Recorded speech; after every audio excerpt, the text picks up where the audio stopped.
xildhibaanada ka soo jeeda koonfur galbeed ayaa maanta ku dhiiran waayay inay doontaan shahaadada xildhibaannimada xilli ku dhowaad 60 xildhibaan ay maanta qaateen shahaadada rasmiga ah ee xildhibaanada labada aqal ee baarlamaanka Soomaaliya. hal xildhibaan oo ka soo jeeda koonfur galbeed maanta ma uusan qaadan shahaado, wuxuuna ahaa maamul goboleedka Qura ee ka maqnaa goobta. berri waa maalin kale, waxaa la filayaa in shahaado bixintu sii socoto. koonfur galbeed waa mid ka mid ah dhinacyada berri isha lagu wada hayo. waxaa la fahamsan yahay inuu Cabdicasiis Laftagareen cadaadis badan saarayo xildhibaanadii uu soo saaray. xog hoose oo aan helnay caawa ayaa sheegaysa in xildhibaanada koonfur galbeed qaar ay bilaabeen guux iyo gadood ku saabsan habdhaqanka hoggaanka maamulkooda.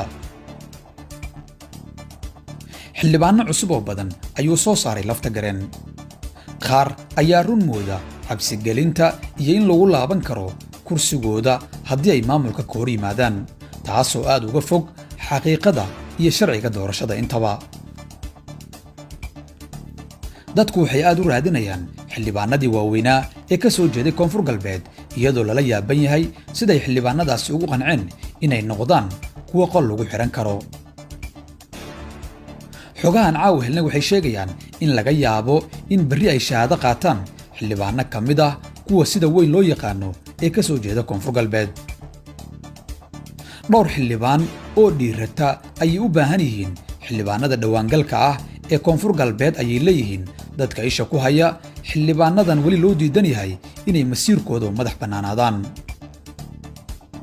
madaxda maamulada Galmudug iyo Hirshabeelle waxaa la sheegayaa inaanay ku qanacsanayn sida uu wax ku wado guddiga doorashada ee FID, laakiin haddana madaxdoodu waa ku dhici waayeen inay xildhibaanadooda ku hor istaagaan shahaado qaadashada.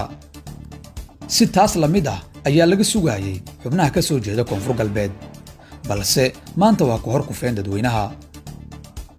haddii berri sida wararku sheegayaan ay shahaado qaataan dhowr xubnood oo reer koonfur galbeed ah, waxay ka dhigan tahay in la jebin doono albaabka Laftagareen oo ay dhiiran doonaan xildhibaanadu.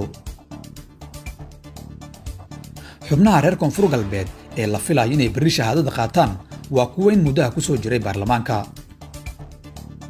guddiga doorashada ee FID ayaa berri mar kale sii ambaqaadaya shahaado bixinta, iyadoo dhinaca kale ay Villa Hargeysa ka socoto qaadashada kaararka aqoonsiga xildhibaanka. inaad kaar hesho waxaa ka horreysa inaad shahaadada soo hesho. hogaamiyaha koonfur galbeed Cabdicasiis Xasan Maxamed Laftagareen wuxuu ka gadoodsan yahay 3 kursi oo uu maamulkiisu soo gudbiyey, balse uu diiday guddiga doorashada ee FID.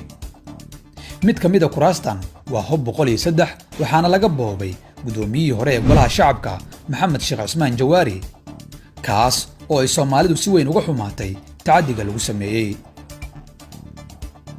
si walbaba berri indhuhu waxay ku jeedaan dhanka reer koonfur galbeed, walow ay xubno badan weli ku sugan yihiin magaalada Baydhabo, kuwaas oo Laftagareen ka sugaya inuu u tilmaamo qiblada siyaasadda.